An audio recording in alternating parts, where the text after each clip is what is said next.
रामकृष्ण हरी.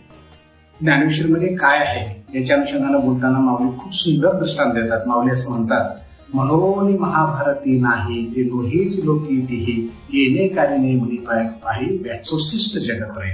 महाभारतामध्ये नाही, गीतेमध्ये नाही, ज्ञानेश्वरीमध्ये नाही, असं त्रैलोक्यामध्ये नाही. अर्थात त्रैलोक्यामध्ये जे आहे ज्ञान विज्ञान सर्व काही ज्ञानेश्वरीमध्ये आहे.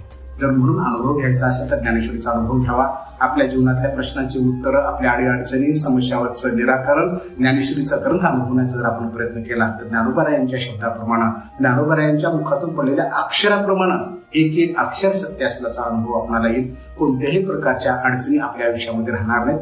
एवढं मात्र सत्य आहे की ज्ञानेश्वरी, गीता, महाभारत वाचत असताना, अनुभवत असताना भावपूर्ण श्रद्धापूर्वक केला पाहिजे, विश्वासपूर्वक केला पाहिजे. आणि विश्वासपूर्वक केलं तर आनंद हा आपल्याला शोधावा लागणार नाही. आपण अनुभूती घेऊया. रामकृष्ण.